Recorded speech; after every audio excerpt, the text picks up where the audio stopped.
does the fight with Liddell came together? So that went from A to B really quick. We jumped.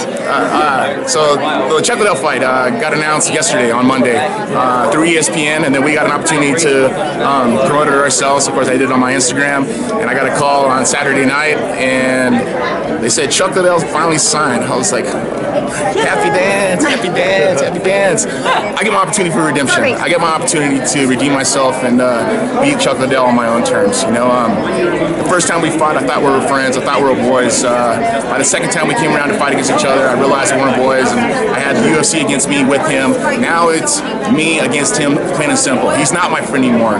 He's not my acquaintance. He's not my partner. He's my enemy, and I'm here to compete against him to show the best I possibly can by beating him, getting my hand raised, and getting complete redemption of the fight. You were pretty surprised to hear that you were working with Oscar de la Hoya. You know, how did that came with it?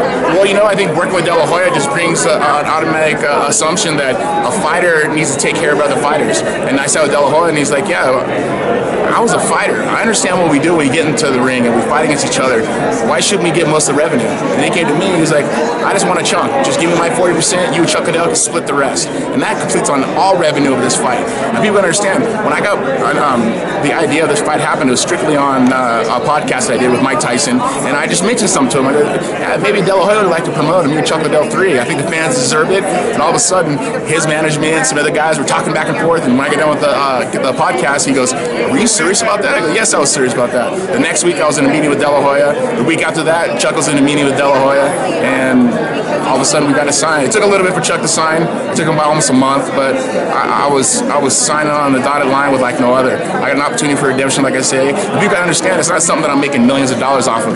I don't make a penny until one pay-per-view's bought. I don't make a penny until one ticket's bought. I'm going in and I'm fighting just for the fans. After 20 years of mixed martial arts, of the 21 years that I've competed in the sport, I want to give the fans the best fight possible. And you know, I think this is a huge challenge for me because I've lost to him twice. He's been 0-4 his last fights. I've been 3-1 my last 4 fights. It's just one of those things I have an opportunity to redeem myself like no other. And Chuck Liddell's dangerous. Right now he says he's in the best shape he's ever been. You know, and I want the best Chuck Liddell because he's going to get the best Tito Ortiz. And the fans get the best of both of us in the cage when we compete against each other. Hopefully before the year's over, by, I don't know, October, November. Not sure of a date yet, not sure of a arena that we're going to have it at, but just a matter of time until it gets done. Tito, why do you still have so much fire and competitiveness despite already being world champion and the money in the bank and being one of the pioneers of MMA? It still sounded like a young, hungry fighter heading into this fight with Chuck Liddell. You know, I think it really comes down to my whole life I was always told that I couldn't do it. I was always told I wasn't going to be able to do it, and this is no different.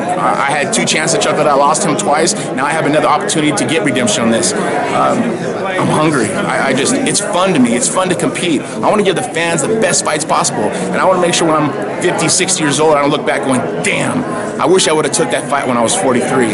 Now I can say, no, I'm taking the fight. I'm challenging myself. After all the surgeries I've had, 4 neck surgeries, back surgery, 3 knee surgeries, eye surgery, but I'm still competing. I want to show all the fans and everyone who's watching our fights that they understand that they can get through anything. Just put their mind and set the goals and make it happen, and that's what I've been doing. So this is one fight to you, or it's more than one fight?